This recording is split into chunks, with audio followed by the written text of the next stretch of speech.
Hey everybody, Robert here. Just wanted to let you guys know before we get super into the show that next week is E3, so you should definitely expect a huge E3 podcast episode next week on Thursday.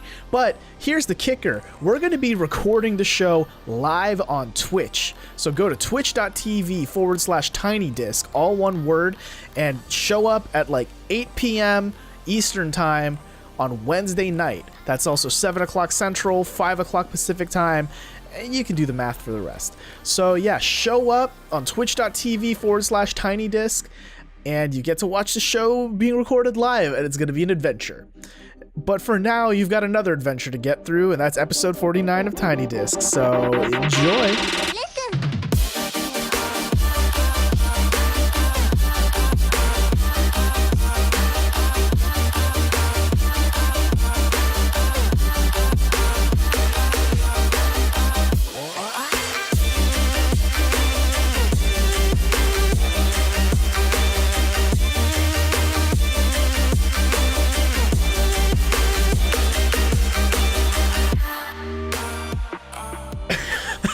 Hello everyone, welcome to the Tiny Disc Podcast, a show about games and life. This is episode 49.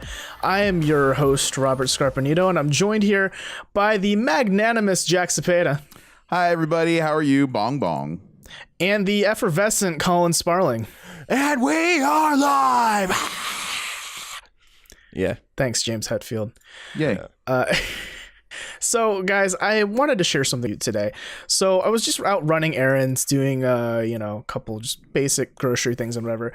And I ran into a car today that... Oh. Yeah, I ran into... No, okay, proportional words. You ran into it. Are you okay? Did you go to the hospital? I was running at full sprint with groceries in tow and just ran into the back of a sedan. No, And you got that shit in one trip, right? Because more than one trip for the groceries, here's man. Here's a pro trick, actually. Get it like one of those 10-inch carabiners so you can just attach all of your grocery bags into that one carabiner. Makes it easy to hold everything. No joke. I saw a life hack, dude. Throw all your groceries in a fucking laundry basket. Genius. There you go. But is that how you say that word, carabiner? What do you say, carabiner? I don't know. I have questions. I always assumed it was carabiner, but hey, I don't climb mountains. I don't know. It just seems more racist when you say it that way. Anyways, Robert ran into a car. I just use one to open my beers. That's it. Anyway, So I saw a car, and on the back of it, it had not like a window decal. It had a window decal that said, "My driving scares me too," with an emoji that has like the colon and like the O, like the big O, like, "Oh no," next to it. And I just want to know what do you guys think about the human being that would be behind that wheel? Oh my God. Well, obviously my visceral reaction is like, holy fuck, I do not want to be behind this person. And that would be the person I'm passing going 20 over on the highway because I don't want anything to do with them. Same. Yeah, I will, and that just says like they're just not confident in themselves, so they're going to cause a wreck. Like, to me, that's like, LOL, I'm so bad at driving, I might crash. Isn't that funny? Am I not a quirky, funny person? LOL. Like, God, I might kill you. It's fine. Vehicular homicide and all. Yeah, manslaughter. I'm just not a general fan of bumper stickers in general, or any kind of sticker, especially the stick figure family ones. Those are my favorite because I've seen ones that said like "fuck your stick family" and it's like the stick family like completely like decapitated and maimed and massacred. I like the one where it's just like a dude and a chick and like a giant pile of money because they don't have kids. That's pretty good. Those are pretty funny. Yeah, kids are expensive, guys. I don't know though. When I saw that car, I was like, there's either one of two things and neither of them are good. One, the person's trying to be cheeky and like, my driving's so good it's scary. Which is like, you don't brag about that. No one gives a shit about how well you drive. Just fucking get to from point A to point B, Yeah, wait, did it say good or it just said scary, right? It didn't say anything about being good. It wasn't bragging, right? Yeah, it was just like, my driving scares me too. And it's like, no, that's so bad. That's so bad. Like, I feel like driving is one of those skills where if it scares you, your ability to do it, you should improve. Like, right? Yeah. How did you pass your driver's exam? Thanks. Yeah, I scared the test examiner. I scared him into like giving me my license. Yeah, I scared him into passing me.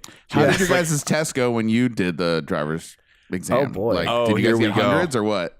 Are these good stories or what? I didn't get it until my third try. Whoa, really? Yeah. How old were you? Yep. 16. Is it the kind of thing where if you fail a certain amount of times, you have to like wait before you try again? I think so. I think that's a rule. I don't know if you have to wait a certain amount of time. I think it's like after your first fail, you have to wait a week, and the second one is 2 weeks, and then it like keeps going more from there. Huh. I'm trying to remember why I failed though. Like, well, the second time I failed, I made a really big mistake where like I wasn't like going to cause a crash or anything, but like I stopped because I thought this person was going to go, and then they like lunged forward, and then like I just let them go, and that gave me an automatic failure. Yikes! Because they were like kind of nudging forward, but like I wasn't supposed to stop. Like, but I was letting the person go anyway. So yeah, it's an automatic fail. You were overly conscious about not running into them, right? But right. Which you're thinking though you didn't follow like the right of way kind of rule. which now like people pull out in front of me 4 times every freaking morning. So and you're like, that's just a fucking Tuesday, isn't it? Yeah. I mean, it's not abnormal for me to someone cut across 3 lanes in front of me on 315 every morning. It's pretty great. Easy, yeah, it's love when that happens. What I thought was weird was that I got like a 95 or something like that, so I passed the first time, but I didn't do mine until I was like 18. I was pretty old. Damn. And they said that I did something that I literally never do. They said that I signaled one way and turned the other way. And I'm like, first of all, how's that not just an automatic fail? Yeah, kind of. You did do that.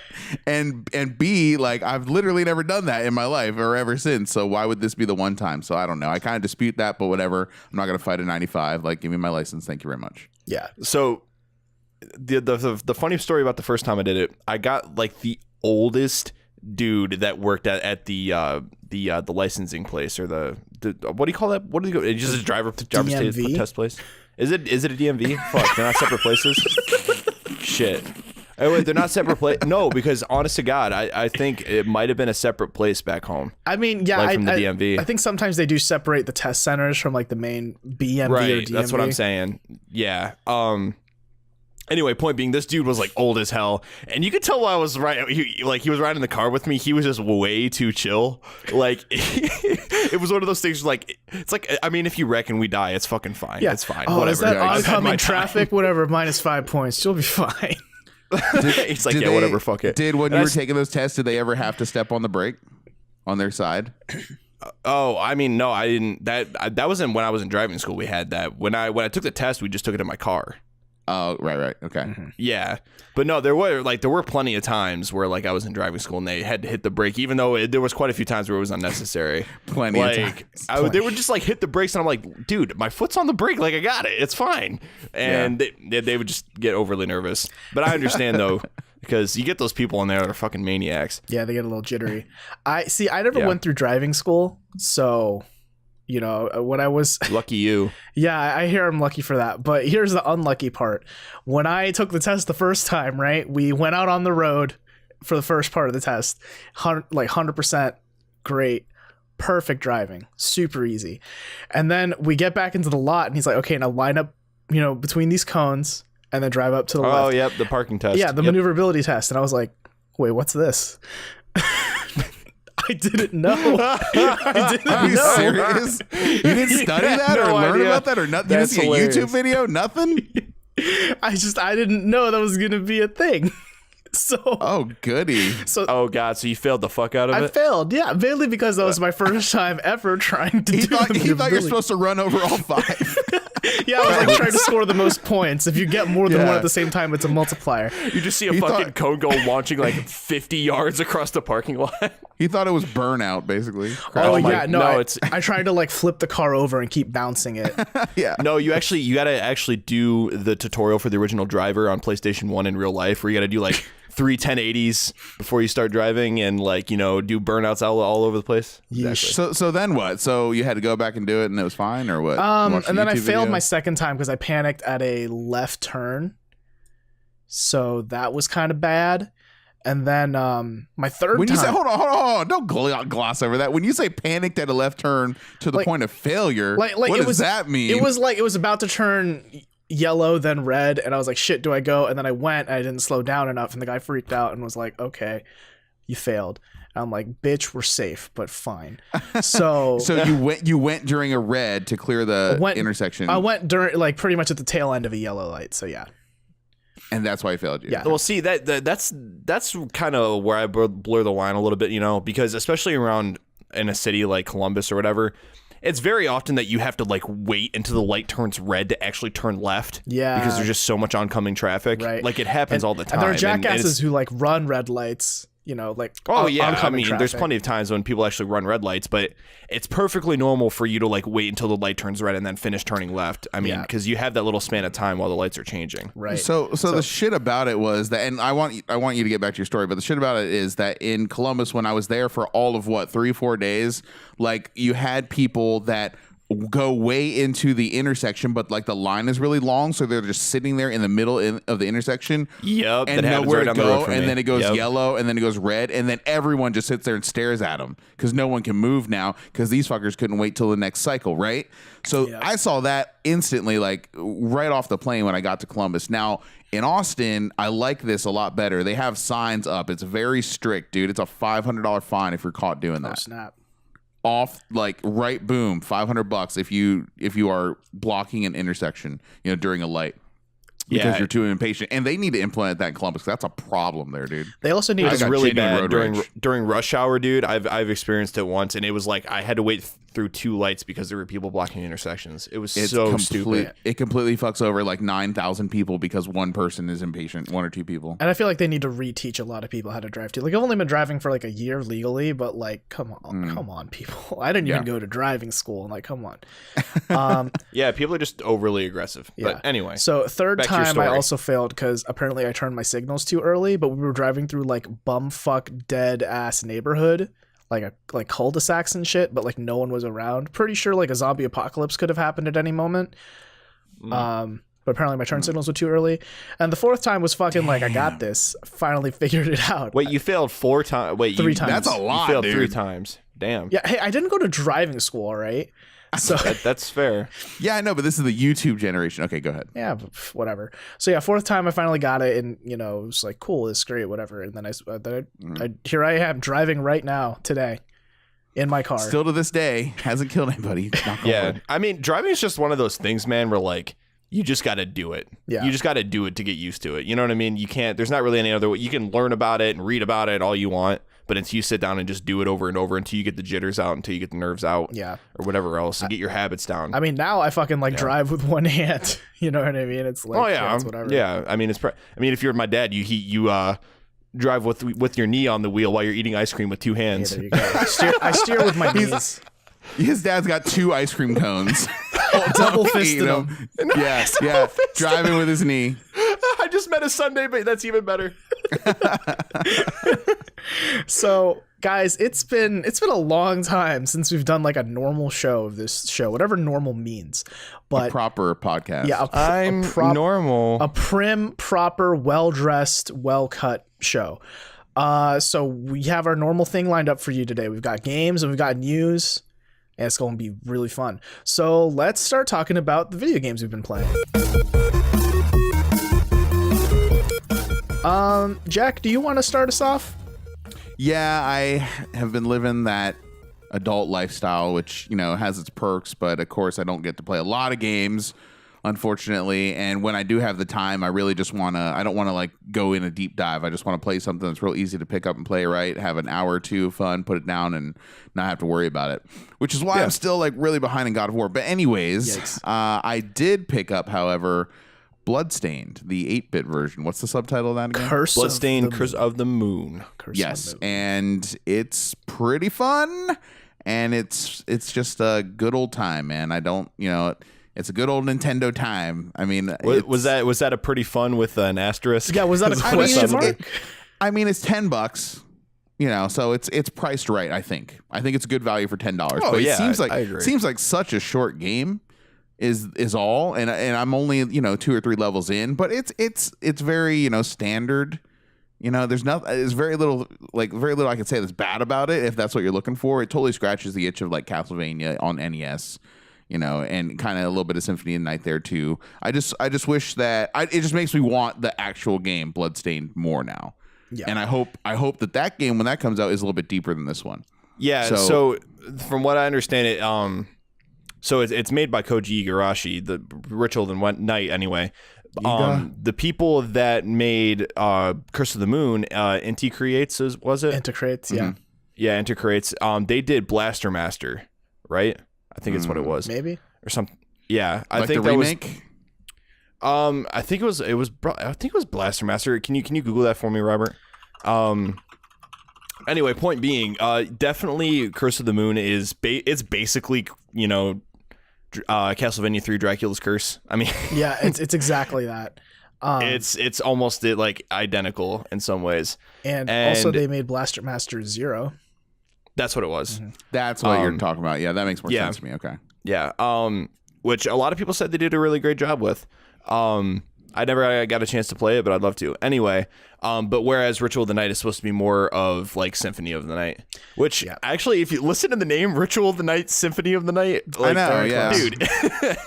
No, I mean, he wants to make the game that he knows how to make, just can't use the license is basically what it comes down to. I mean, yeah, and I'm sure I have a feeling like it's going to be pretty solid. I mean, how do you really mess up that sort of formula? In my opinion, I mean, I have a feeling that at the worst, it'll be okay. I mean, look at the millions of indie games that have ripped off the same formula, right?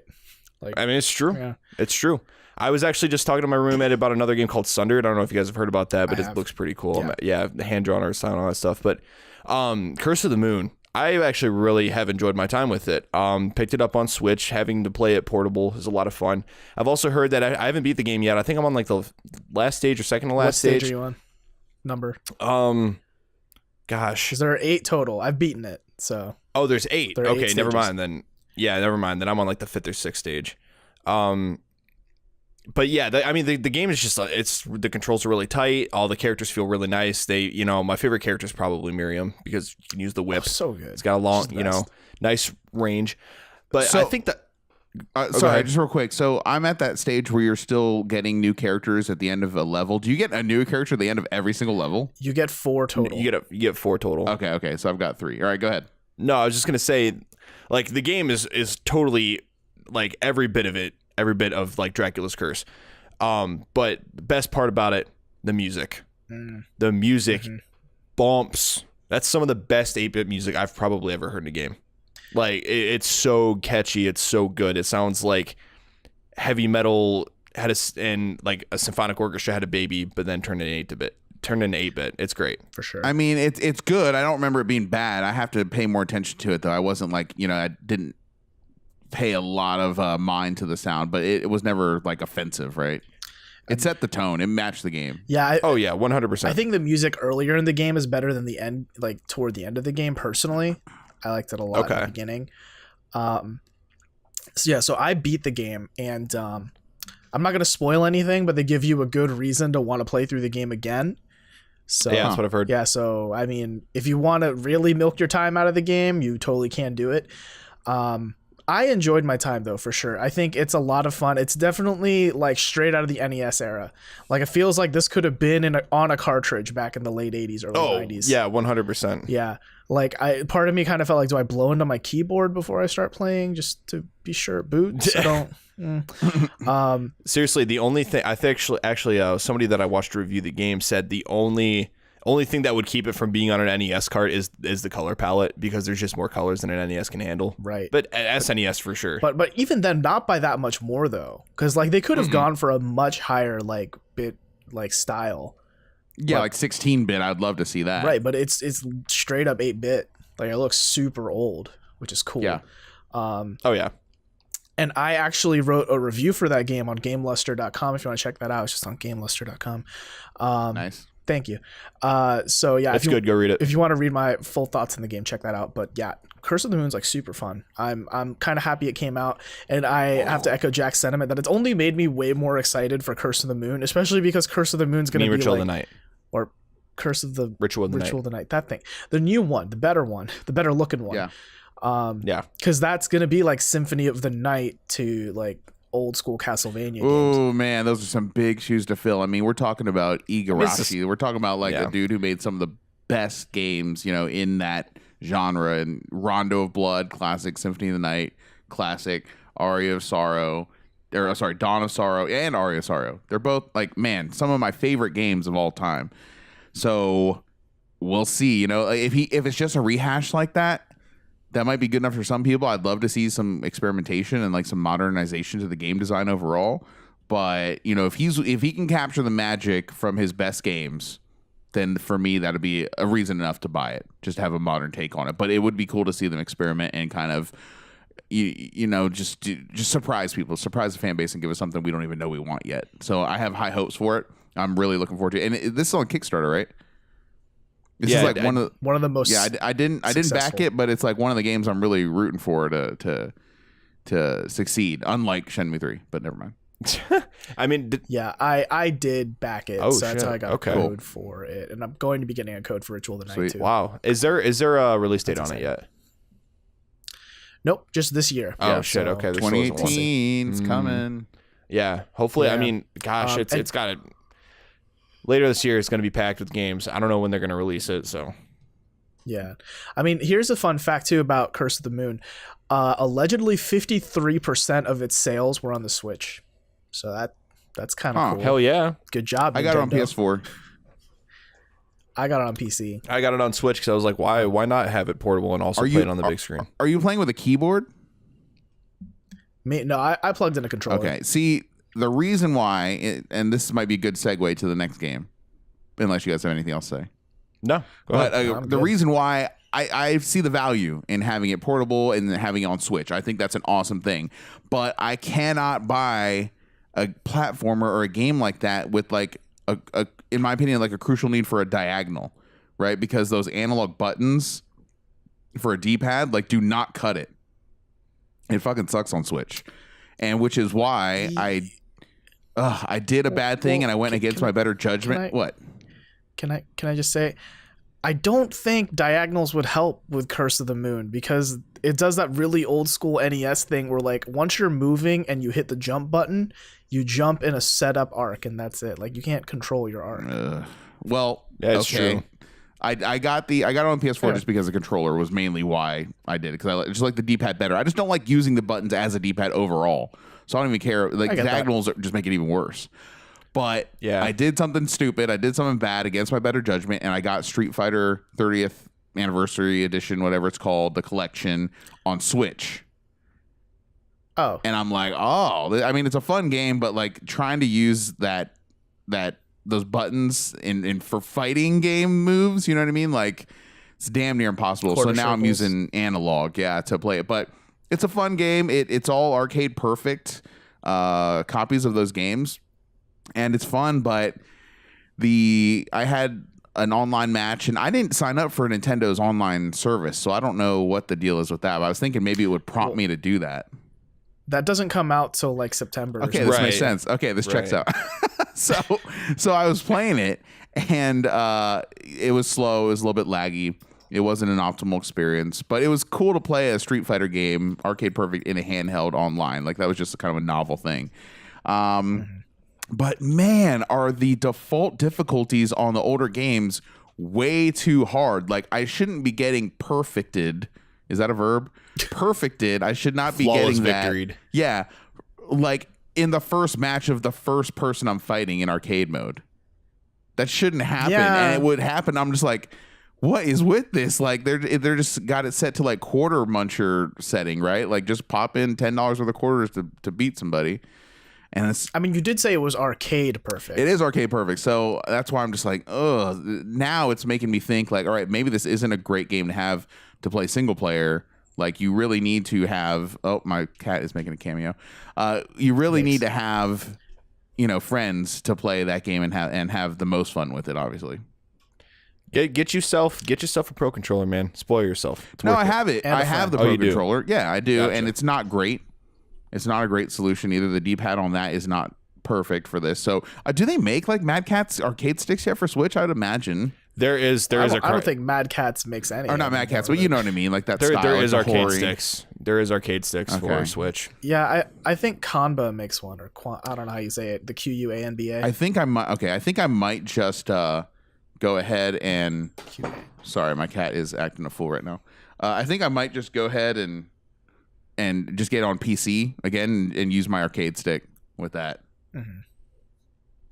Yeah, I don't know. I thought about picking it up just to kind of like, because I've always been, how you say, not a fan of Street Fighter.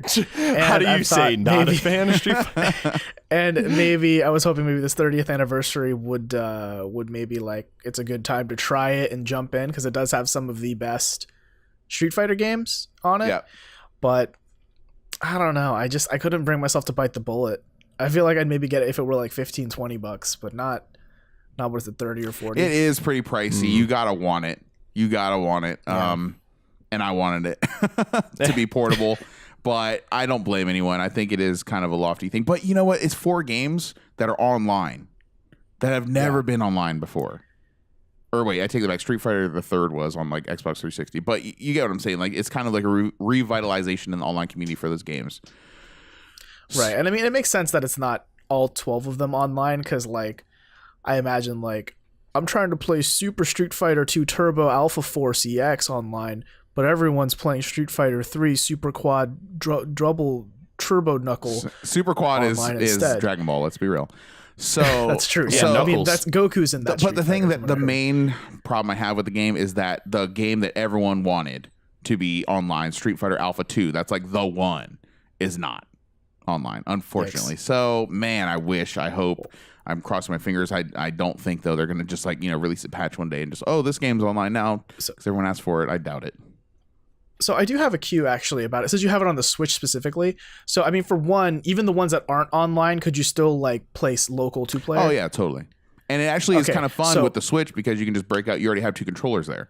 You just break out. Right. And play I was going to ask, like, does it support like you take your 2 Joy-Cons and like flip them on their side and like one? So I don't know. I haven't done that yet, but wouldn't it be crazy if it didn't? Wouldn't that be just balls out bonkers? Yeah.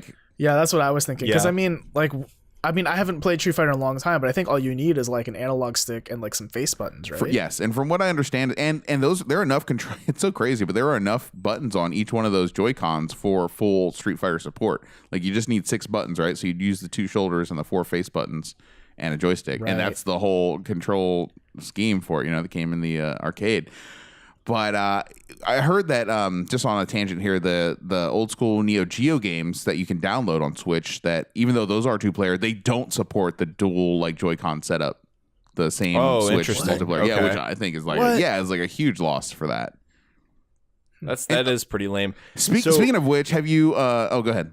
No, I was just gonna ask. Like, I was actually debating possibly thinking about getting the 30th anniversary collection, but I've never gotten into Street Fighter. Like, I mean, it's the one. It's the one to get. I played a grand total of like 10 minutes of Street Fighter my entire life. It feels way more difficult though than most other fighters I've played. Like, interesting. You think that? I think to me, Melee is way more difficult, but that's just how my brain's wired. I think Street Fighter is one of the simplest ones, but it's the one I played the most. Right, almost 30 years, I guess. That's true. Yeah. What was I gonna say? Oh yeah, we were talking about Neo Geo real quick. Did you guys hear about that like Neo Geo mini arcade thing coming out? Oh, I did see that. Yeah, actually. In the palm of your hand, it's like an arcade cabinet that literally fits in the palm of your hand. Has 40 Neo Geo games in it and HDMI out, and it's got like an arcade stick on it. Like, what the hell is that? That's amazing. It's a plug and play. I think it sounds cool. Do you guys know how much it's gonna be? I have no idea. No idea. No idea. I mean, I'm not interested in getting it personally. I think it's just a really novel thing to have an arcade like machine that small that actually works and has some decent games on it. I, for one, worship our mini console overlords. It's just nostalgic. So I'm gonna guess $100. If it's more than $100, like, that's crazy. Yeah, while we're on, everyone talks about the whole RetroPie thing and blah blah blah, but I really like having these mini console things, especially for older consoles that are just hell to collect for now, price wise. You know what I mean? Because it's like close to having the real thing. It may not quite be the real thing, but you get all these really good games that you don't have to worry about paying out the ass for, and you get them in HD. And usually, I mean, based on the NES and SNES Classic, a pretty decent UI that's easy to use. Yeah. So I'm all for it. I mean, do you guys want to take bets on whether the N64 Mini or the N64 Classic or whatever they're going to call it shows up at E3 this year? Are there 20 games that would go on that thing, or even 15? Ocarina of Time.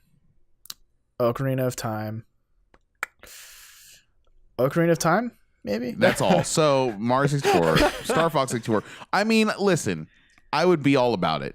If they re-release here's the thing why I don't think they'll do it. I just don't think they'll release a full-on N64 controller. Maybe I'm wrong. Maybe they'll, you know what? Maybe now I think about it, maybe they will, and they'll just charge more. Maybe the thing will be like $120 or something like that. Because they did re-release the GameCube controller. Now I think about it. It's true. For Smash, mainly, but yeah. Just got announced, by the way, that they're making GameCube controllers for Switch. Nice. So, yep. I just want to use the ones I already have. That thing has USB. It can work.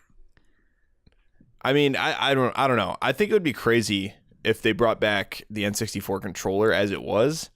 You know, I mean, granted, you know, they have to, right? Because it's how it was originally intended. You but guys it's really just think such that's a in the bad cards? controller. What? You think that's in the cards, though, that they're going to have that console out, or you think they're going to stop at Super Nintendo? I don't know. Well, because that's the thing. The thing that's stopping me from believing that they're going to announce it is I don't know if they're going to really like jump into the 3D era of games, if that's a thing they want to do. You know what I mean? Because we'll see. I mean, those games did not age well. They're pretty fugly. True, and also I think ROMs of like 16-bit and 8-bit games are a lot easier to carry around than like full-on, 32, 128-bit. Yeah, I wonder how they go about that. Yeah, I don't know, but if they do it, I will probably try and buy it at some point, knowing me. So fair enough. I'm a total sucker. I still need to get the NES Classic, and I would definitely be interested in getting the N64 Classic should it come out. Oh, look, mine's right here. I think it would be over $100 though, and I think it would be like 15 games at max. Maybe some cool Japan exclusives. That maybe Sin and Punishment. That would be cool. Ooh, you know what? I'd love to see Hey Pikachu on it. Hey, you Pikachu. Pokemon Snap, I think, would almost be a lock. Pokemon Snap, Pokemon Coliseum 1 and 2. Ocarina of Time, Majora's Mask, Wave Race 64. That's it. That's all you need. Do you mean Stadium, not Coliseum?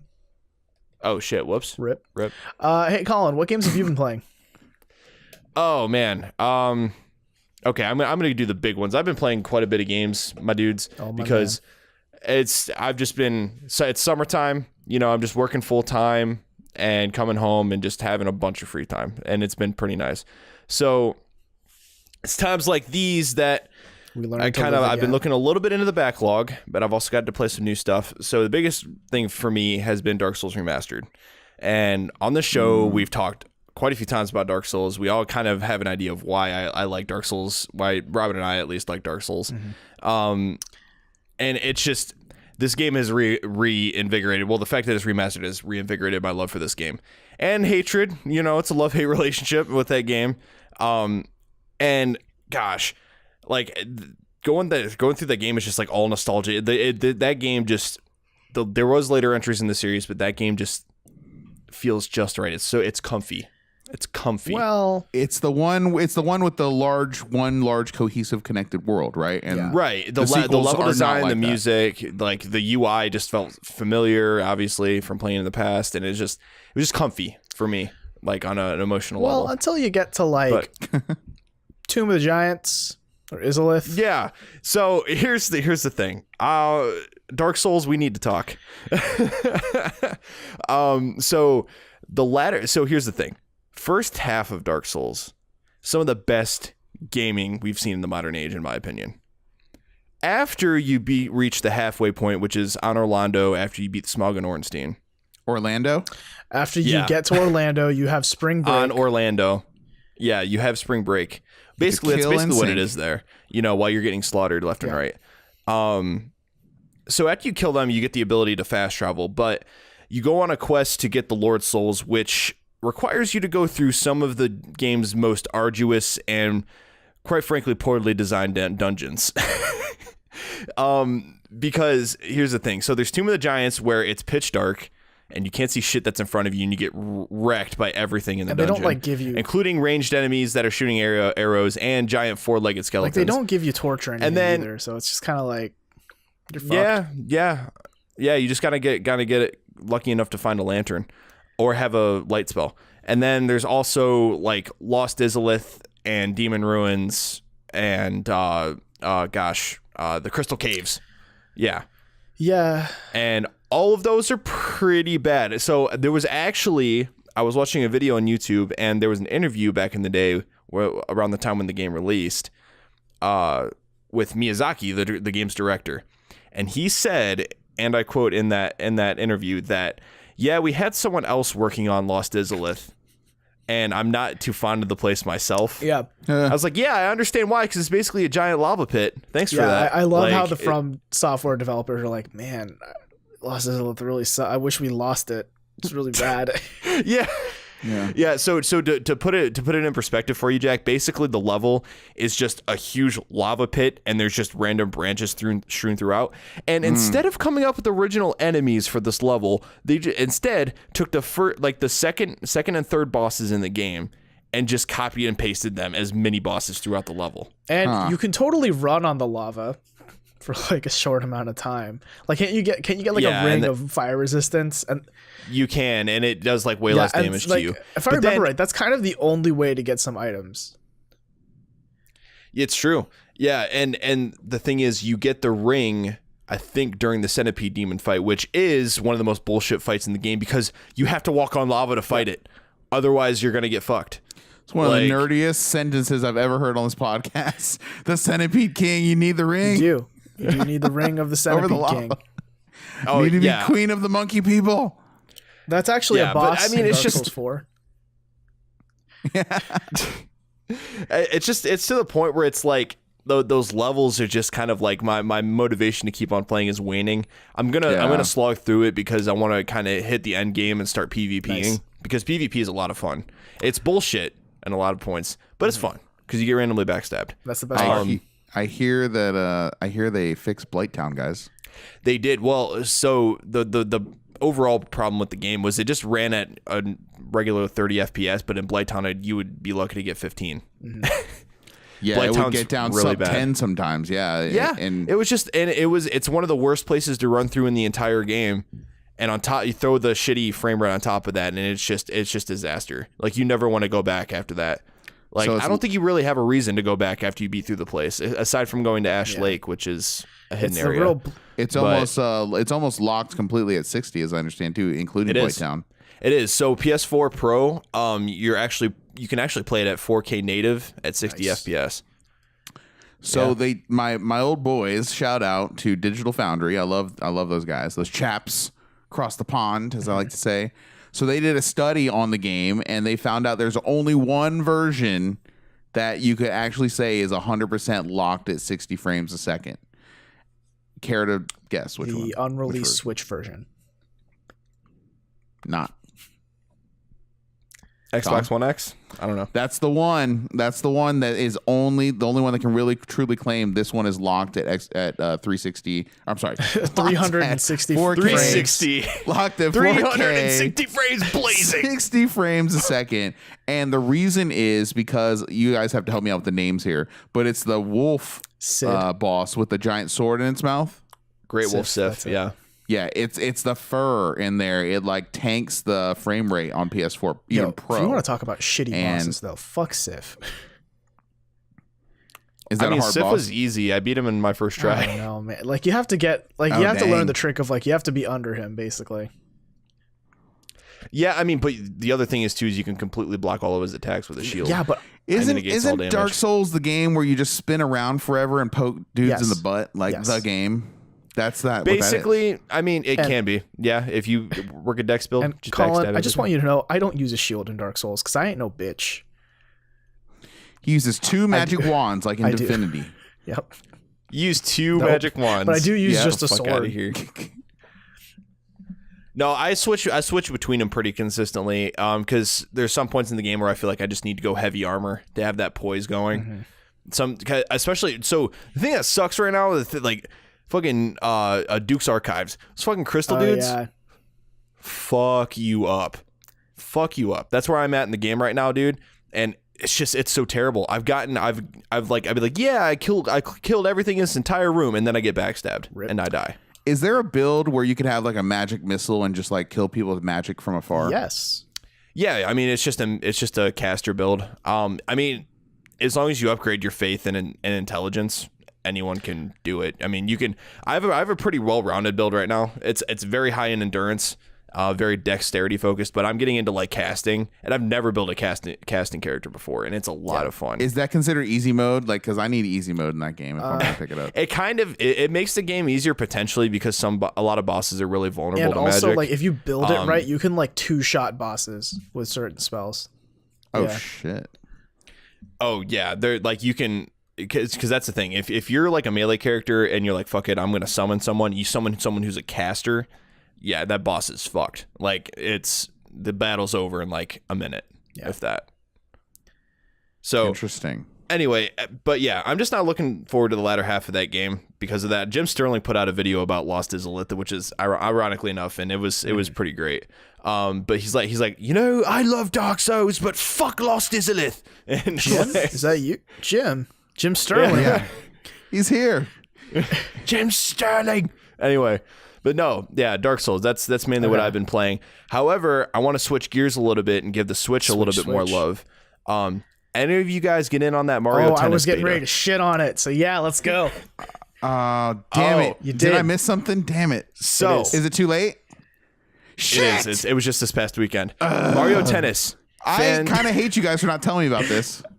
It was all just and social also, media. you two are way more excited about it than I was. I just assumed you two were like on it.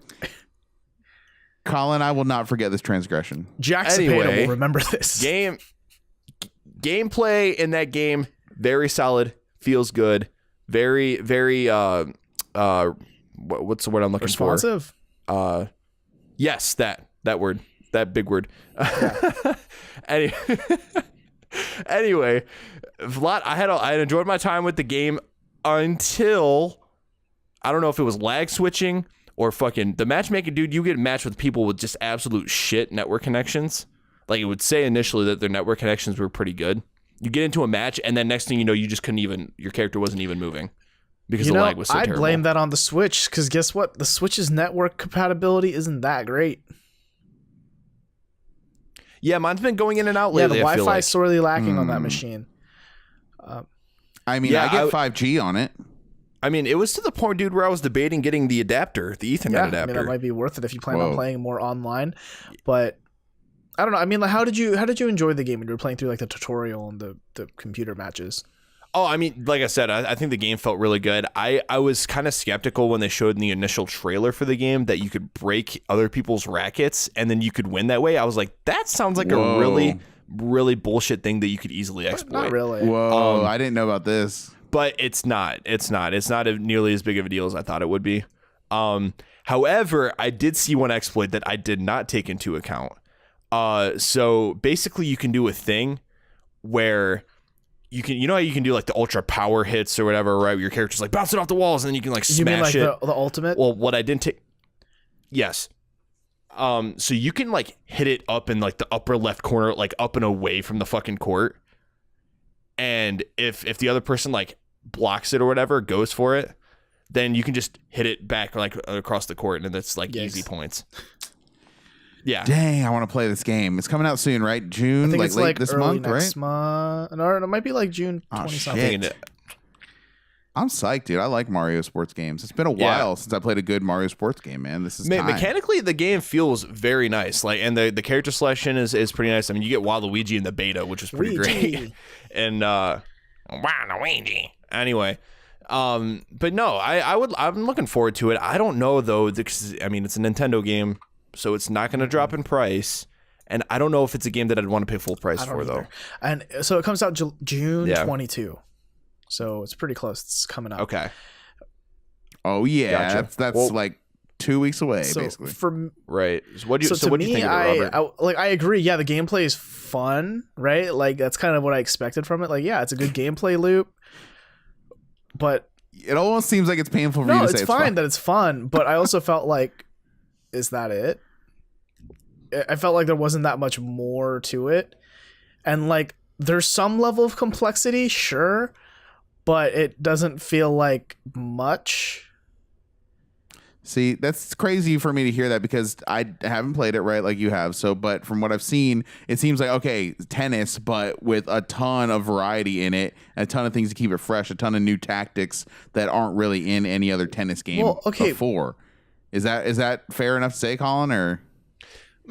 I mean, I think what Robert is getting at is like content-wise. Yeah. I mean, beyond the regular tennis thing, but I think that's kind of unfair to say now. I'm sure the story mode is going to have a lot, but what I mean more is like once you start getting into it online, I didn't really notice a difference between any of the characters. Right? Like, I mean, in a fighting game, right? Like if you pick Chun-Li and your opponent picks Ryu, like there's a lot of inherent differences before you even consider the two players like abilities, right? Like how good they are at the fighting game. Like you have to consider like Chun-Li's attacks versus Ryu's attacks, right? But I feel like when you're playing Mario Tennis Aces, it doesn't matter if you're playing Mario, Bowser, Luigi, Peach, like it's all kind of like there's a humanoid figure with a tennis racket in their hand and they run to where the ball's going to land and they hit a button to lob it or slice it or hit it back. So it just like treats it like their skins more. That's kind of what it felt like to me. Yeah. Kind of, yeah, because to reiterate, Jack, basically when you'd hit the character select screen, I don't know if you knew this, but it tells you at the bottom like what kind of character type, like what their play style is for each character. So like Mario, of course, would be like the all-arounder. Bowser would be like power. I think while Luigi would be like defensive. But none of them really felt that way. None of them really. I think maybe Bowser, though, honestly, when I played against Bowser, I didn't actually play as Bowser, but when I played against a Bowser, it felt like they were hitting the ball a lot harder. I mean, maybe it's possible, but even then, I don't know. It just doesn't feel like that's enough of a difference for me to like care enough. You know, like. Yeah, I mean, I just don't see myself getting into this game. Like, if I did, I would maybe if it were like $30, but. Yeah. Right. I couldn't justify a $60 price tag though for a sports game that, I mean, I have no idea how often I would actually play it. Even after getting a discount going through Best Buy GCU, I don't know if I would be able to justify it. Which is about to go out of service anyways. Right. Well, I mean, they'll acknowledge mine until it ends, so I'm good there. It's $60. It's the kind of thing where like, no, am I going to go pre-order it? Am I chomping at the bit? Like, no, but I am looking for a new tennis game. It's been a very long time, maybe even Dreamcast era, original Xbox era, since I played a tennis game that I really enjoyed. Shit, you talking Top Spin right now? Is that what you're talking about? Top Spin was okay, but I loved 2K, Tennis 2K, or whatever it was. Oh, no. I never played it. I don't know if that's a thing. Can't comment. Oh, you mean like Hot Shots Tennis? Yeah. I never played that, but I'm sure it's fun. But I like tennis games. I think they're really fun. I like playing them online. It's a good time. So I'll see where reviews are. If reviews are like, in the 8s, then I'll probably pick it up for $60. If it's any lower than that, then I might not. At my discount. I don't know. I do need a new game to play on my Switch though. My Switch, other than Bloodstained, is kind of gathering dust a little bit. I still need to play Xenoblade 2. So I haven't played Xenoblade 2 either. But the thing is, I know that if I jump into it right now, I'm like, I'm going to get a little bit in, but I'm not going to follow it through. It's just a huge game, and I don't need a huge game right now. For me, when I think of Mario Tennis, I think of like, when would I play it? And I'd probably play through the story mode, maybe play a little bit online or like against CPUs. But I feel like a majority of my playtime is going to be like, oh, I have some friends over. Hey, my Switch is right here. You guys want to like play a party game? And when it comes to that situation, I'm thinking like, why the fuck would I pull out a 2-player tennis game when I have Mario Kart and when I'm going to have Smash? Well, wait, four-player tennis would be fun, dude. 4-player. Yeah, is there not a 2-on-2 mode? I mean, there probably There's got to be. I'll bet you there is. Yeah, I'll bet you. Yeah, and if there's doubles, then maybe. But still, I think I'd it. personally rather play Mario Kart or Smash over my experience with Tennis Aces. We'll see. Time will tell. I mean, I could see it being a sub for a time where I would play something like Rocket League, though. Maybe. Yeah, like I mean, that's kind of like where it fits in for me. Is kind of when I'm scratching for a competitive itch or something like that. But I'm keeping an open mind. I'm positive on it. We'll keep eyes out. I just want to note something real quick. I don't have to get into it. But yesterday I scored the Surge Complete Edition for free. Nice. How? On PC? on PlayStation Store. Nice. Huh. And so what I think it was, I think they had a glitch in the system. Shut up. And Wario64 and Cheap Ass Gamer tweeted about it. And so I was like, oh shit. So I went on the PlayStation app when I was at work, and lo and behold, you throw the game in your cart and it comes up as free, like $0. You saw through the Matrix. And they're letting you play it. Yeah. I downloaded the game. It works. It's playing and everything. I got all the DLC. It's a solid like Dark Souls-esque game that you know, they use robot parts and stuff. And there's a couple things that they do different in the game that I really like. Like you can target limbs of enemies, and you can actually like rip that part off. If you see like an enemy with a weapon you want, you can target that body part, and you can slice that part off and take the weapon. You get certain parts from certain limbs, pretty sweet. If I remember right. Right, and so and you can like build up your gear and stuff like that. I haven't gotten too far, but it's a pretty cool game. It would be worth like a Steam sale or something for sure. I'm a fan of that game. I did pick it up on the holiday Steam sale, and I think, at least on PC, it's a visual tour de force. I think it's a great looking game. There's a lot of cool effects going on in it. So I'm a fan. And if that's like what Dark Souls is like, then cool. It's kind of like Dark Souls meets District 9, that movie, if you remember. I can see that. Yeah, District 9's a great movie. And like Elysium, like that kind of shit, right? Oh, and yeah, for sure. Elysium vibes all over, I was having a ton of fun with that, and it didn't seem so like balls hard to me either. Like I remember Demon Souls and Dark Souls being. So I think I have nothing but, you know, good things to say about that. I've always considered getting that game on a sale, but I just never could bite the bullet. I don't know. There's something about it where I was like, I don't know if it's worth it right now. So it's on PSN discount too. I think it's if you have PS Plus, you can get it for like $20. You have the Pro. I wonder if boost mode will help out, because I was going to say you might want to think about PC just because it runs so well and looks so good on PC. I really think the graphics are a selling point with that game. Yeah, I mean, if you're craving a Soulsborne game and you want something new, definitely something we're checking out. Yeah. So I've got a couple games I wanted to talk about. I guess I'll try to keep it brief since we're running a little later on it, but I'm kind of really into these games. So I beat Detroit Become Human over the weekend. I forgot that came out. No, you didn't. I totally forgot. No, I totally forgot. I haven't looked at reviews. I don't know what the consensus is. I totally forgot. From basically the review consensus is, if you've liked previous David Cage games, this is the best David Cage game. If you did not like David Cage games, this is not going to be the one to convince you that maybe I like David Cage games. Man, was there a big hullabaloo about that game? I kind of feel like it came at a weird time, and like maybe it's flying under the radar. It is kind of. You guys tell me. It's flying under the radar in a way I expected. Like the people who are into David Cage are talking about it online and all the forums and all that. But I mean, the thing is, David Cage is not like, you know, he's not going to release a blockbuster Call of Duty level, sales. You know, also like all that like really bad PR shit came out too, which probably like reduced what their marketing spend, I would imagine, from Sony's point of view. Probably, yeah. Because, you know, there is like an asterisk going on with everything in Quantic Dream now. Right. I mean, I feel like though when that game came out, it just kind of got swept under the rug a little bit. You know what I mean? It's not like a whole lot of people were bringing that up. Of course, I think there was like a Kotaku article about like why does Detroit Become Human treat women like shit, and I'm like, really? You know, now I feel like I just shouldn't have brought it up, because y'all are just like, man, that game really sounded like shit, man. Who listened to that? No. What I'm not game saying is that? Detroit, Chicago. I still want to play it. I actually plan on picking it up. Tell us what you think. I'm more curious what you think. Oh, it's fucking a blast. It's so good. I want to play it again. I want to go through it and play it again and make different choices. Like, you guys played through the demo. Were you impressed when you saw that flowchart at the end? I mean, there's a lot of options. I thought it was cool because especially if you're a person that's like trying to go through the game and do everything, you don't have to sit there, you know, with a guide on your lap or something and try to, figure out what the hell you're trying to do. It was kind of hard. It was kind of frustrating when I couldn't figure out how to get to those certain branches, right? But I mean, I was impressed with the choices and the amount of options there were. Yeah, that was one of the simpler flowcharts in the game. Okay. Like the scenes later on get so complex, so many flowcharts. The very last scene, like the last few scenes, they do this thing where they like switch between the three main characters like on the fly. So like you do an event as like Kara, and then you flip over and like, let's see what Marcus is doing, and then like flip over, meanwhile this is what Connor's doing. And so the last mission has 5 different flowcharts. 2 of them, like 4 of them based on like if this character made this decision earlier or if they made that decision earlier, kind of a thing. So it's like it becomes a very like complex web of choices and web of like what can happen and have unfold in front of you.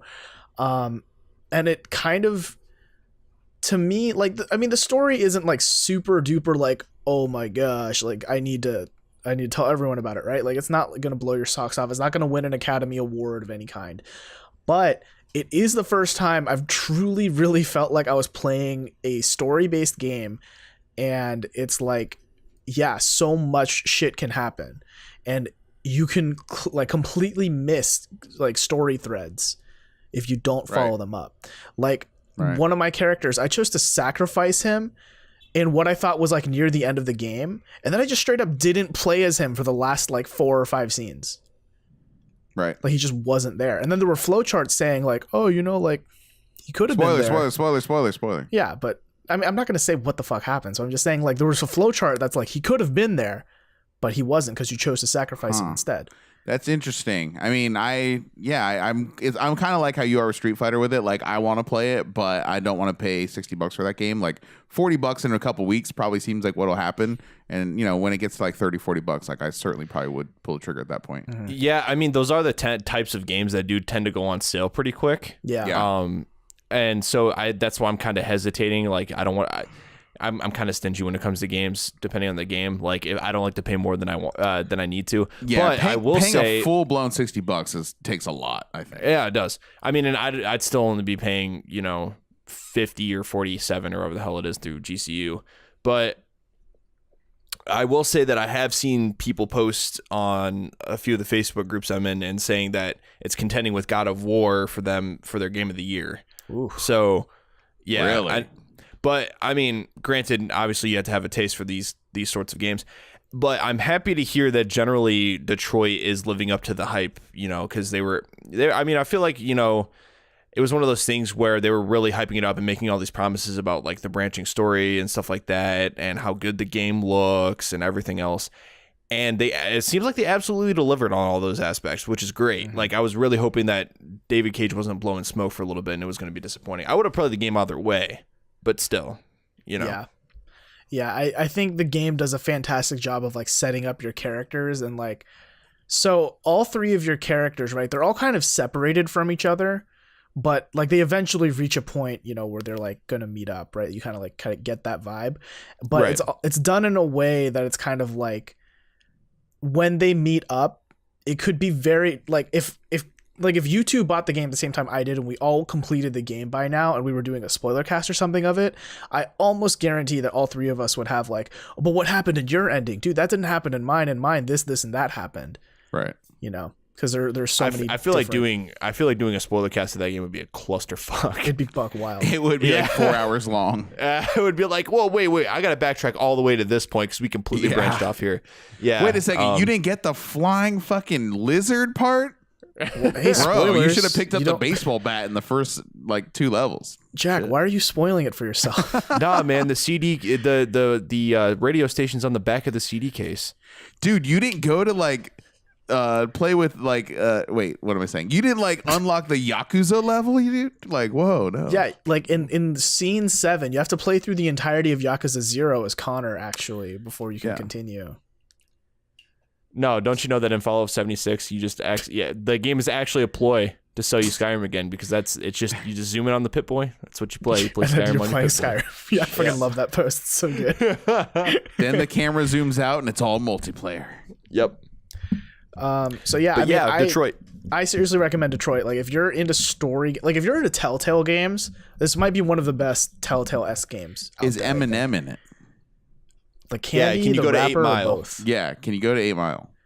Yeah, no. Oh. There are places that kind of look like Is there a rap battle? Is there spaghetti? Spagooter. There is spaghetti. I hope so. I can confirm. For your sake, Robert. There is Mom's spaghetti. Can confirm. Man, Awesome. I can't wait for the sequel. Toledo Become Human. Does someone get strangled with Mom's spaghetti? Toledo become human. Toledo become toilet. God, I mean Toledo, like it might be worse. Toledo become dumpster. Become dumpster. Please stop. Please stop. So yeah, fully recommend it from me personally. Of course, caveat of depending on the kind of gamer you are. If you're into this for like high action octane, you're not really gonna get that. It's all QTEs, so you know. All right. What else you been playing, Scarpanito? Hold on. I think the game is tense, though, man. It's super tense. It is. It is tense. I always feel super uncomfortable playing his games, man. For better, for worse. Yeah, no, there are points where it's like you're having a conversation or interrogation with someone, and they're like timing you, right? And you have to like make a decision of what you want to ask them next, and it's like, fuck, dude, I don't know what I want to say. So yeah, it's a very tense game for sure, and they make the QTEs feel very tense too. It definitely feels like if you fuck up, that character dies. And the game is more than content with moving on with your decision. Yeah, with like actually, high stakes. Like, no, they're actually gonna die, fucker. Yeah, and it's not like a game over, try again. It's game over for that character. Let's move on. Right, kind of a thing. So what I have also been playing that I've dumped a lot of my time into that I didn't expect to is this little indie game called Moonlighter. You guys heard of it? No.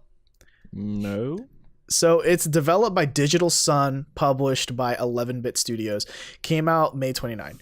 And so by day, you're a shopkeeper. Okay, you sell, iron, you sell like cloth, you sell whatever. By night, you go into a dungeon, fight monsters Binding of Isaac style-ish, and then you walk out with the wares that you're going to sell the next day. Huh. And like rinse and repeat until you get through all the dungeons. Is it a roguelike? It's kind of roguelike, but you're playing as one character throughout. And when you like die in a dungeon, it just kind of like spits you back out and is like better luck next time. But yeah, it's definitely a gameplay loop of like sell shit to make money, use that money to buy better swords or better spears, better armor, and then get in the dungeon, go as far as you can. Teleport out once you're done, or if you die, that Ripperoni. This game looks really cool. It kind of reminds me of like almost like Zelda-esque level design. Yeah, no, the fighting is very Zelda style. Old school Zelda. So it's action RPG. Yeah, it's action RPG. It's very it can be very hard actually. It's if you make the wrong moves, you could die very quickly. And I don't know, man. There's something about the gameplay loop that's really addicting. Like, I didn't think I'd enjoy the shopkeep aspect as much, but there's something kind of fun about putting something on the shelf and saying, let's say 500 gold, and seeing customers come in and be like, that's too much. And, you kind of like think about, well, then what price is good, and you lower it. I don't see you going in these dungeons, motherfucker. Yeah, and then there are cases where like you lowball it too much and you like sell something for like only 1,000 gold and they're like, oh man, that's a steal, and you keep upping the price until you realize like market value is like 10,000 gold or some shit. Oh geez. So it sounds like a cool game though. Kind of reminds me of Racketeer. Have you ever heard anything about that game? Yes, it's kind of based on that. Okay, this is what this is reminding me of. Interesting. Yeah. Except for like here you procure your own goods. Right. It's on Switch. Might be sold. Okay. How much is it? Would recommend. It's $20. I didn't even know it was on Switch actually, but I would 100% recommend it on Switch or really any platform. Just to rewind a little bit, did I hear us kind of say that we all bought Xenoblade 2 and none of us played it? Yes. No, I haven't bought it yet. I haven't bought it yet. I thought you bought it. Okay. I do. I plan on buying it. I own the other two Xenoblade games. I just know right now I wouldn't be able to get around to it, so I can't really justify it. Dude, will Xenoblade, the original OG, come out on Switch? That's what I want. I think that would be sweet, and they should do it. A remix, dude. A remake. They need to do it because the game's too damn expensive still, and the 3DS version was terrible. And they're not going to do, guys, this happened too, they're not going to do the virtual console. That's true, but if they did the virtual console, I wouldn't have expected Xenoblade to get on it. Why not? I would have. It was on Wii U. I mean, wasn't virtual console more for like N64 stuff? It was for everything. It was just for everything. But listen, guys, I hate being that guy, but how long have I been tooting that horn, right? Like about a damn year now that the virtual console was not coming to Switch. And I hate being right about that. But I remember the reason I felt that way is because they never really brought it up when they were talking about the system coming out, and it never seemed like a priority. And I know it caused them a lot of issues on the Wii and the Wii U. So sucks, man, but it's the reality of the day. I don't know. You guys don't seem like you have opinions about it. I mean, I'm kind of upset because it's like the last accessible virtual console we had was on Wii U. and Wii U is kind of like a dead console in the water right now. And so if you want to go play Virtual Console, you have to, I mean, no one's going to really want to go out of their way to use their Wii U to play Virtual Console. And they could have capitalized huge, you know, on the Switch's portability, having all those games portable. I mean, it's like the thing that they Sony did with PlayStation Vita. That was one of the biggest and best things they did with PlayStation Vita, was giving you PlayStation Store access and letting you have PlayStation 1 classics and PlayStation 2 classics on your Vita. It's the bomb. That was one of the worst, stupidest things I've done now, is keep my Wii U, because I thought it was going to be like a collector's item. I thought it was going to be like, oh, all these rare games you can't play anywhere. Now, I mean, because Nintendo's done such a good job at porting games over. And so now the only games that really you can't play on Wii U yet are the Wind Waker remake. All right. And then the Persona style game / Shin Megami Tensei. Yeah, Tokyo Mirage Sessions. Thank you. Hashtag FE. Hashtag FE. But I'll bet you that's coming now. But that's one of the ones. And then Mario Maker, which now I'm hearing rumblings that they might announce Mario Maker at E3. And Xenoblade Chronicles X. Cool. Oh, shit. Yeah, I forgot about that one too. So it's like now, like, wow, the Wii U seems kind of dumb now to own one of those. I'm glad I kept mine. I'm glad I took up precious space in my little Honda Civic driving to Texas. I mean, honestly, the biggest reason I still have it right now is because I can play Twilight Princess and Wind Waker HD on it, and I can play Xenoblade Chronicles X. If Xenoblade Chronicles X gets transported over, or at least Twilight Princess HD, I can't really justify having one anymore, to be honest. Yeah, Tokyo Mirage is the big one for me. Yeah, Tokyo Mirage. So if you're going to get Bayonetta 2 was one of the reasons too, and now look at that. Well, yeah, not anymore.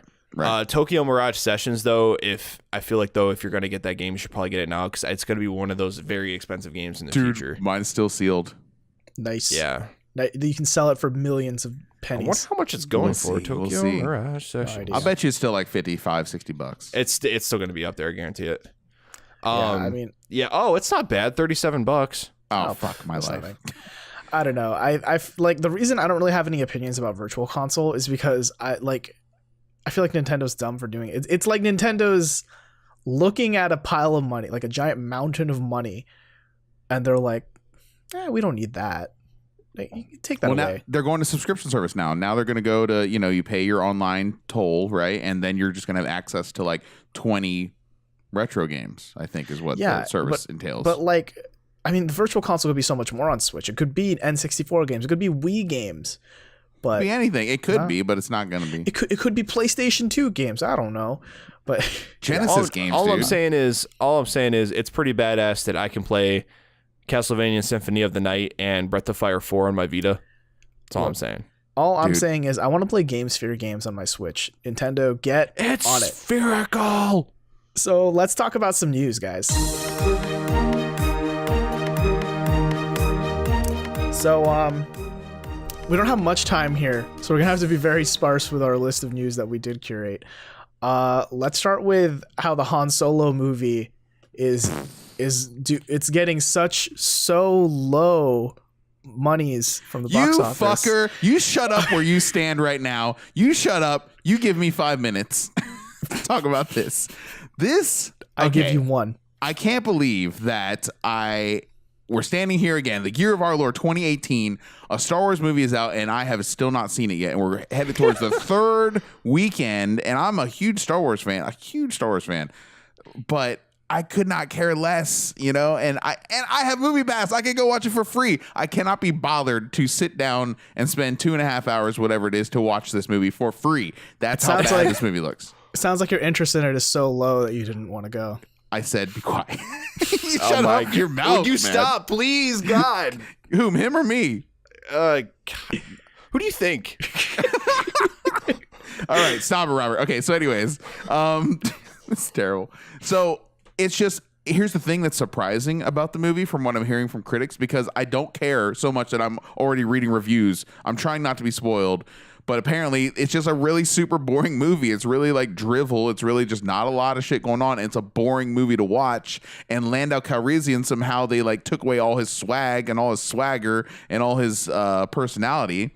So Billy D. Williams, he's got to be disappointed with the way that Childish Gambino, Donald Glover has kind of mailed in this performance. So the big surprise of Solo, apparently, according to some critics, is that the dude that plays Han Solo the guy that no one cares about in the trailers, is actually the best part of the movie. And so many parts. I know. Listen, and so many parts of the trailer that we're seeing in previews are not in the actual movie, and that's really concerning to me. So, well, first of all the hot takes you're throwing out there. So, have you seen the movie, Jack? No, are you listening to me? I just said I haven't Yeah, watched it yet. He just said he didn't drive his Honda Civic out to go see Solo. Oh no.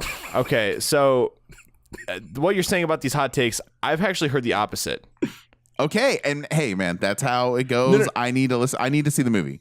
No, I mean, because like you're saying that like Lando didn't have swag, and then like Han Solo was the best part of the film. Right. I've heard that he gave a very mediocre performance, and that actually Donald Glover was probably some of the better acting in the movie. Well, there's only one way for me to find out, and it means I'm going to have to suffer through this film. Apparently, Ron Howard. Listen, God bless his soul, man. He's a good guy. But he has put out some drivel like recently. Like he used to make good movies but way back in the 80s and 90s. But what has Ron Howard done lately? You know what I mean? Like nothing. So it sucks, man, because they got rid of the directors that did the Lego movie, right? Like those guys are good. You know, they had creative differences now. And apparently with how boring and bland the script ended up being, like no wonder why they'd want to spice it up and had disagreements with Kathleen Kennedy and how to treat this film. So I have to see it now out of morbid curiosity, especially since I'm hearing like conflicting reports. I need to go and form my own opinion about it. I'm still not all that interested in going to see it, to be honest. Me neither. But now I need to know. Because everything has just been so middle of the road about it. Here's the thing that sucks about it. Like I have Movie Pass, so I need to go watch it there in theaters for free. Because if I wait till it's on streaming, I have to pay for it. It's true. And the extra sucky part is if it's a bad movie, you legally can't walk out. Movie Pass straps you to your chair until the end. They do. It's they kind of chain you to your chair, or they'll like shut down your service, man. It's really fucking weird. It's weird. So I heard so somehow they're reverting back to their unlimited service. They're going back and forth against everything. Every day I hear new news about Movie Pass and how it's about to die and become insolvent and shit. I just saw an article like 2 or 3 weeks ago saying that what was it? It was a Movie Pass CEO says that they're hemorrhaging money. I'm like surprised, like no one's surprised, right? But like, okay, but then you go back to your unlimited plan. Like, how does that work? I don't understand what the hell what is going on there. I don't understand what this they offer place the unlimited is. plan, but only like 8% of people watch more than 4 movies a month. Or maybe even like 1%. The top 1% watch more than 4 movies per month. The most I've ever seen is 4 movies in a month, easily. Yeah, I mean, it's hard to just find the time to watch 4 movies, let alone more than that. Yeah. So I mean, I would rather at this point watch Deadpool 2 again, which I plan on doing before watching Solo the first time. That's where I'm at with it. That's it. That's all I gotta say about it. We'll see. I'll maybe have something to chime in on Instagram or something like that later. So we'll see. Yeah. So I've tuned you guys out for the past 2 minutes. I've been trying to come up with another Star Wars. Your enthusiasm is so low, Robert. I'm kind of. Thank you. I'm all out. I'm leaving. Guys, this is my last podcast. I'm throwing in the keyboard.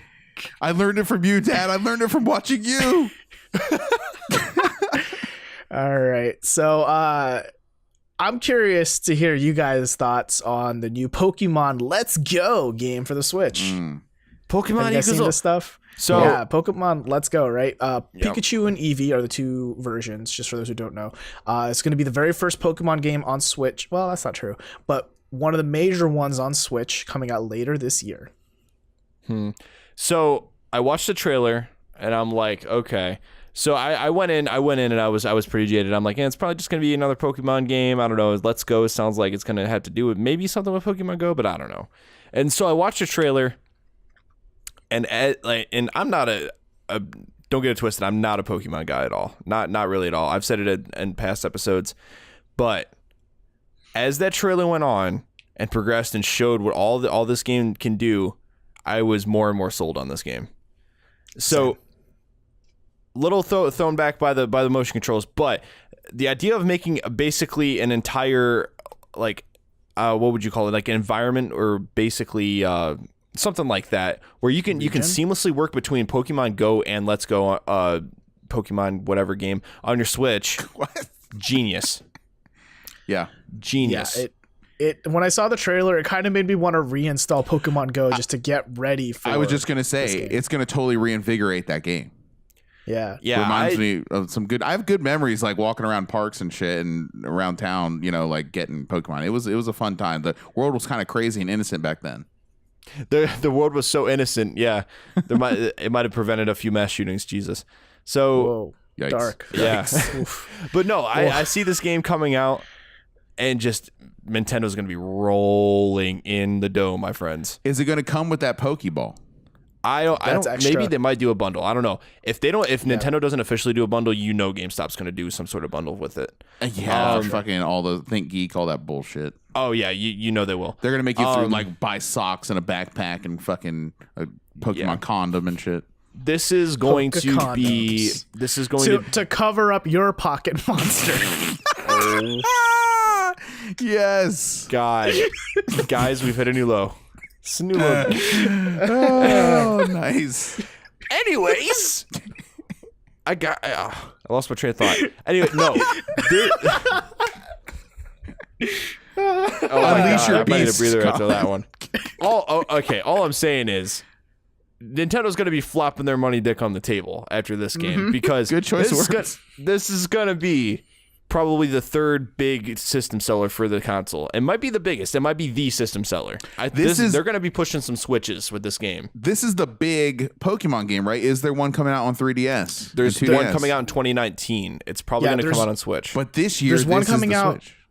Yeah, there's one coming out in 2019 that's going to be like 8th gen, like a brand, like Right. Pokemon Sapphire Ruby, Pearl Diamond, Gotcha. so on. Like it's going to be that new one. What Pokemon Let's Go is, it's only the first generation, so the first 151 Pokemon. Dude, that's sweet. Yeah, it's a recreation of like the Kanto region. Yeah, so it's a good right? place to start for people new to the series. Right, and we're in a generation now where there are probably people who've grown, like kids who've grown up playing Yokai Watch, and they're like, I could never get into that Pokemon crap, but now it's like, hey, you can start from the beginning. And you can play. Yeah, this is very intriguing to me as a grown ass man. And you can, you have that Pokeball, and you can play the game completely with that. You can have 2 players simultaneous. Yeah, Dude, they're doing some things and some stuff with this game that is getting my attention. And it's coming out September, November 16. Yeah, everything Boom. else better watch the hell out because Get that out thing's of Pokemon's way. Yeah. Yeah, dude. So here's the thing, though. There are like a handful of concerns that I have. So based on the trailer, yeah, I was pretty sold after the trailer. The Pokeball is definitely a cool idea. This game's gonna sell like crazy, either way. But I'm curious as to see how they're gonna do battling. Battling looks kind of bare bones based on the trailer, but Battling looks like Pokemon Stadium and Coliseum. It's co-op. It's co-op battling too, which I think is pretty spicy. okay. But Not just like team battles, but yeah. I don't know. So based on the trailer, they showed like a glimpse of the battling. Hopefully, I mean, I don't know. Maybe it was just the UI or something. I don't remember a whole lot about it, but I remember it looking kind of plain to me. But I don't know. Maybe I just had to watch it again. But I also heard that apparently you can't just like go out and fight random Pokemon, like wild Pokemon. What about the tall grass, son? Is that a thing? Because that's what I was reading. Yeah, well, you see you like legitimately see the Pokemon in the overworld, and like you have to run up to them and fight them, kind of like Bravely Default style. Gotcha. I have a refute to your last statement there, Collin. So you're talking about the combat not looking that exciting or that varied. Even so, okay. So if they do have full blown combat, I'm just curious as to how in depth this is going to be because the way Nintendo is phrasing the marketing for this game, right? Is it supposed to like newcomers, casual gamers, and hardcore Pokemon gamers alike? So my position to the table is, guys, lean in. Maybe Pokemon combat has never been good ever. Maybe it's always been boring. It's pretty basic turn-based combat. Yeah. So maybe that's the thing, guys. I am kind of on two sides because like I agree, but also like there's so much happening in the background and under the hood in like high level Pokemon battles. Like I'm talking tournaments. Okay. There's so much happening under the hood that's like you can kind of appreciate that more. Gotcha. I'll tell you what though, just from that trailer, I'm sold. I'm hyped for it, actually, in a weird way that I never really get for Pokemon games. But this seems like a great place for newcomers to the series to start. And I'm all about that Pokeball too. And I think once my wife sees this, like, she might have to get her own Switch here in this house. So we'll see. Thanks. So so the question I'd like to pose to the table: Team Eevee or Team Pikachu? Pikachu, easy. Oh no, dude! Eevee. What Eevee? Dude, Eevee's for the kind of people that don't like roller coasters. What the fuck is this shit? Exactly. No, Team Pikachu is for the people who are basic bitches who are like, oh man, I watched bitches. Pokemon when I was young. Pikachu, you know what? I'm gonna play. I know, bro. I'm gonna play Pikachu all the way on my way to Starbucks. So fuck off. No, that's fine. You can be a little bitch. Yeah. Am I gonna be the tiebreaker here? I mean, it doesn't matter. This is sure. This is outrage culture just made manifest on the Tiny Bits podcast. I'm Team Eevee too. Sorry, Jack. Hey, I'm not saying I'm right. I'm saying that you're wrong. Dude, all I'm saying is, like, Eevee evolves into fucking Flareon, which is they don't evolve. Way more badass. The ones you get, like the one that follows you, like the Pikachu or Eevee that follows you, does not evolve. They don't evolve this whole game. You need to get a wild Eevee. Yeah. Eat a dick. Oh, even so, Eevee's a cuter Pokemon than Pikachu. Fuck Pikachu.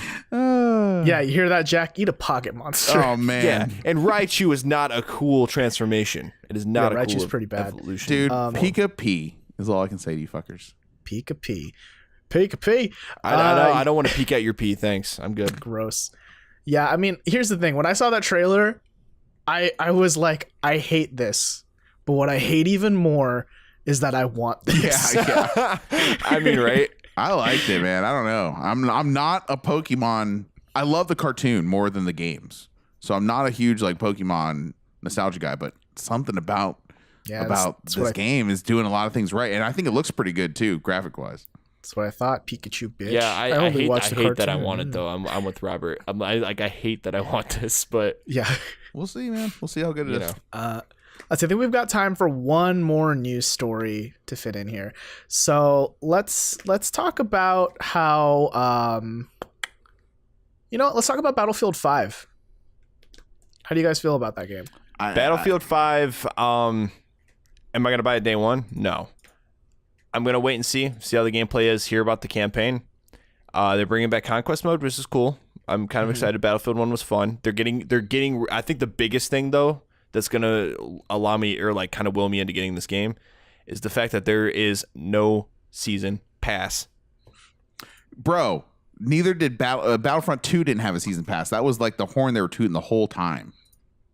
How bad are loot boxes in this game? I'm just like really still shitty on EA, dude. I know. I get it.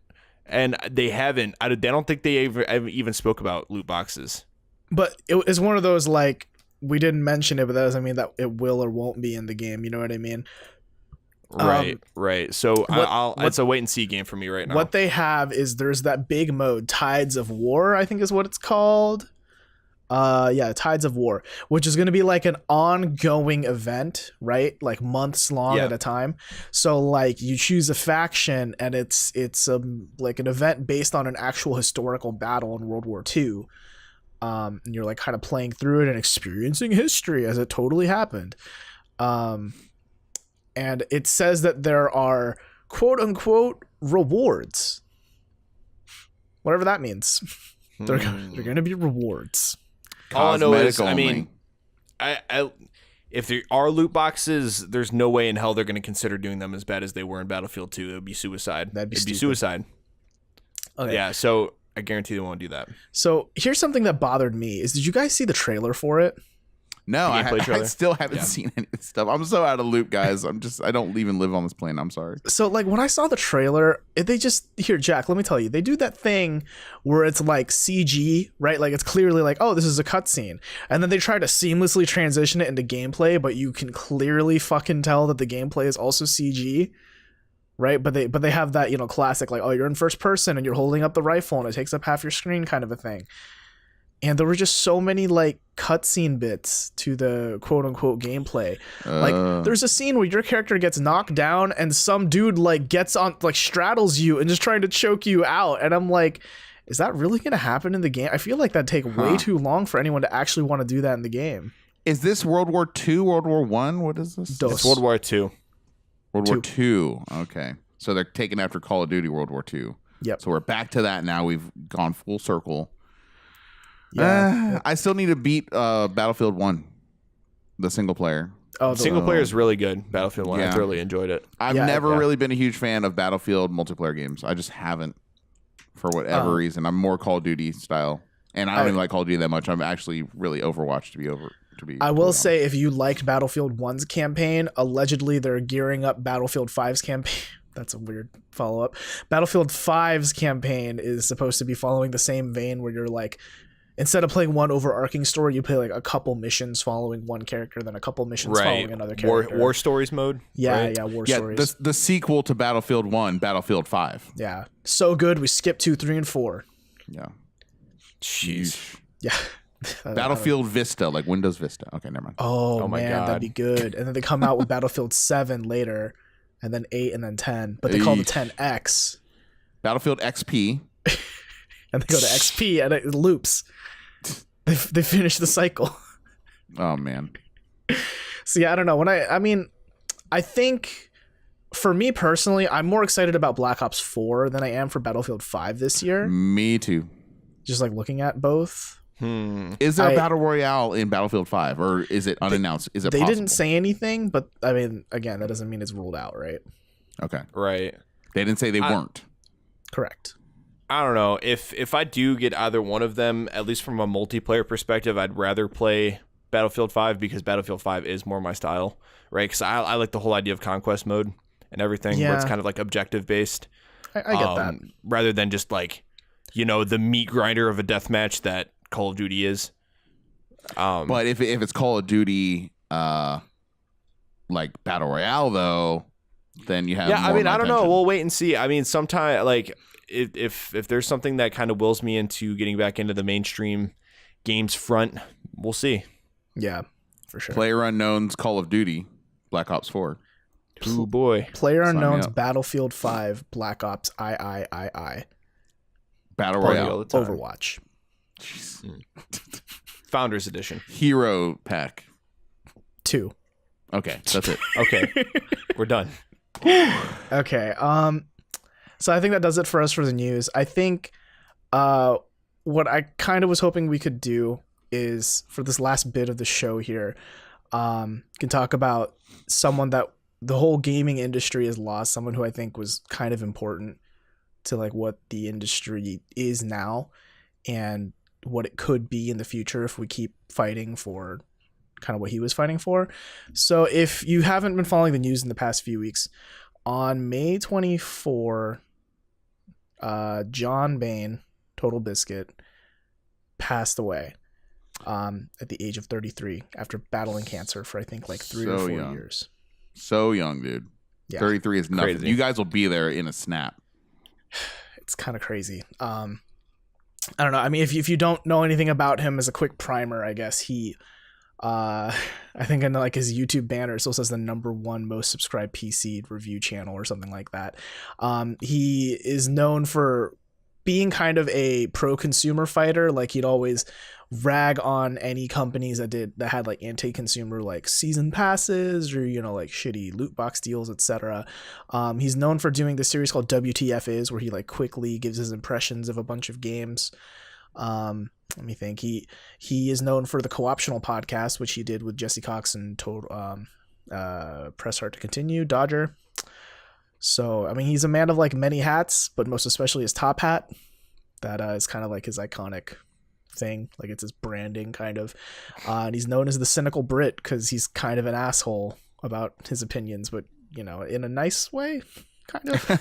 It's all in service of the consumer, right? It's all just an advocate for them. So, man, I did watch after I heard the really sad news. I know that we had just discussed, I don't know if it was on air or off air, Robert, but we discussed that he was retiring just a couple months ago. Yeah.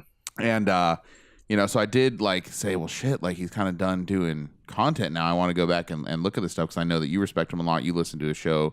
You got me to listen to a show a couple times. And he had a video about why you should not pre-order.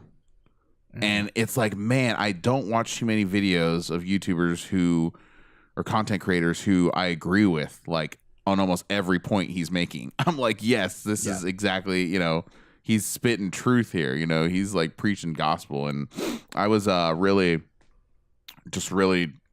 sad to hear like what happened, you know. So it was announced. I'm not a longtime fan of his. I've known he's been around and all that, and I know he's definitely respected in the industry. But man, like what a sad day, you know. But we should celebrate like what he did do, and you know what he did accomplish in the community that he fostered, and just all the good that, you know, came of him. So pour one out, man. This one's for the homies that ain't here no more. Yeah, for sure. And like there's something to be said for like kind of the content creator consumer relationship, right? Because when you have like a YouTuber or podcast or things like that, and when, you know, you have a really good one and they're really good about connecting with their audience, like me and Kind of Funny, right, is always what comes to mind. Like, you know, I definitely don't think it should be understated, like how much that can really affect like how much content creators affect people and their community. Because I can only imagine if I ever lost one of the Kind of Funny guys or Colin Moriarty, or any of those guys. I mean, even as just a fan, let alone someone who knew him personally, it would devastate me, like for real. Yeah. And their philosophies and their voice in the games industry would be forever missed. And I think the same, from what I understand, could be said about TotalBiscuit. So yeah, respect to them for sure. It does. Yeah, I totally agree with that. It does remind me of back in 2013 when Ryan Davis passed away from Giant Bomb. Because I remember thinking to myself, like every Friday or every Tuesday when that show would come out, I was so excited to download the next episode. Like I couldn't wait. You know what I mean? It's like I was waiting for my Red Ryder decoder ring or whatever. Like I was just so pumped to have a new episode and hear Ryan and the guys, you know, just giving the weekly events in gaming. And it was just, he was such a great personality, and I was like, it really added value like to the whole brand, and just like it gave me something to look forward to. So when he passed away like 3 days after his wedding, it was like so tragic. I never met the guy in real life, but I legitimately like cried, and like, you know, I was really sad. I was really bummed out, like I lost a friend. Well, yeah, it's because you get to know these people vicariously, right? Like you get to know them as people and who they are and understand who they are. Yeah, and to think that people are kind of going through that similar thing right now with TotalBiscuit, man, makes me sad, man. So it's just a bummer, but you know, I want to focus on the positive. You know, I guess, Robert, my question to you is, you know, you're kind of the person that turned me on to his content. You know, are there any like moments that kind of stick out to you, like some of your favorite like TotalBiscuit moments, or any, you know, particular videos that you would recommend people to watch? Yeah, no, there are definitely a lot, and I can go through those. But I mean, I do want to chime in first about kind of like you guys talked about other, you know, important personalities who have passed, or like how you'd feel if people that you watch passed. What I think is interesting, right, is like I'm thinking more about Kind of Funny here, because I don't really know how much the Bombcast really like caters to its fans. I know they read emails every week. That's about it. But Kind of Funny is very community driven, right? Like they're very like, come on, best friends, come out and meet us at wherever. Like we're at PAX, right? TB was never like that. He's very much like, what I'm providing for you is a service, and you are a consumer consuming my service to you. That's it. He's not like, yeah, what up, biscuits, homies, like Little Biscuits, Limp Biscuits. Yeah, he wasn't Limp Biscuits. Like he wasn't that guy, which makes this all the more interesting, I think, is that even though he didn't want to be your friend, he didn't want to be your kind of best friend or anything, like people still care. Like there were so many people out there who were kind of grieving for this man they've never met, but this man has influenced the purchasing decision for millions of people on the planet. Probably he's very influential. He had a lot of influence. He had a lot of pull. He had a lot. His words carried a lot of weight. And he's like, there are games that would not exist right now without him. Like Warframe, they have come out and publicly said that like when TotalBiscuit made like this video of Warframe a couple years ago, they noticed a huge influx of people coming in and picking the game like back he up drew again. traffic to the game. Yes. Oh, wow. And Torchlight as well. I don't think Torchlight 2 would have happened without TotalBiscuit shining a light on like Torchlight 1. Those games are good. Yeah, so like ooh, there's a fly on Jack's screen that even I could see. That was scary. Jeez.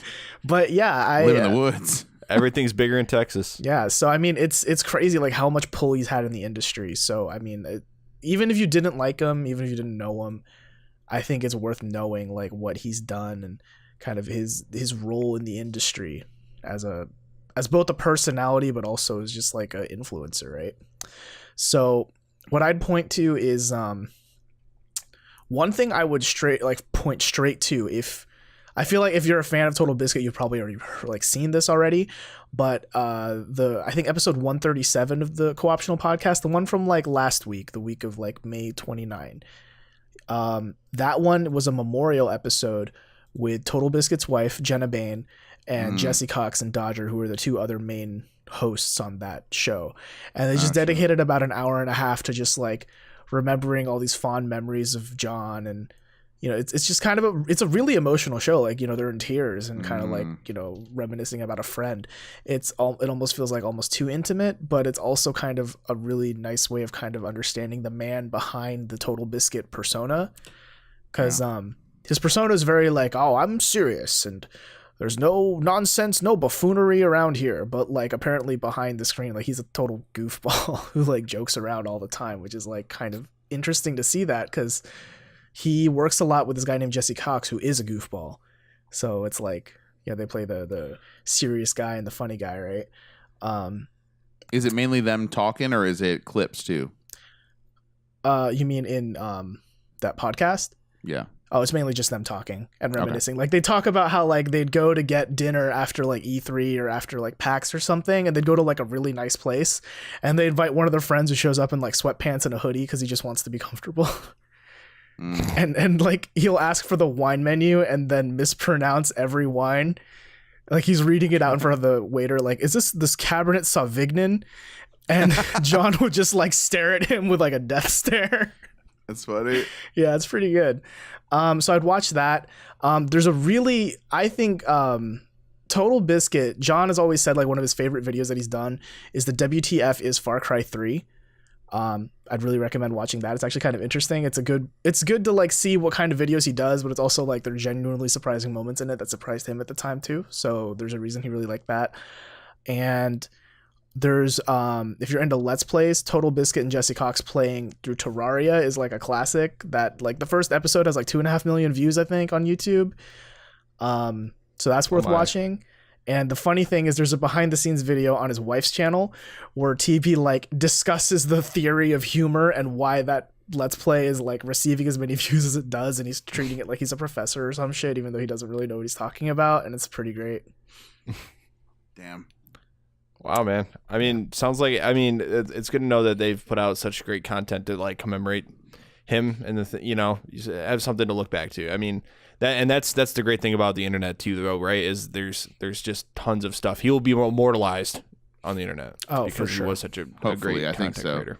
Yeah, I think the heights he reached in terms of just game critique overall and industry insight, will definitely live on. And he's influenced countless others, to kind of carry on. So, yeah, man, for sure. Well, he'll be missed. Mm-hmm. Yes, I think we can end the show there, kind of as a tribute to the man who was and who forever will be John Bain in all of our hearts. So may he rest in peace, and we'll see you guys next Thursday.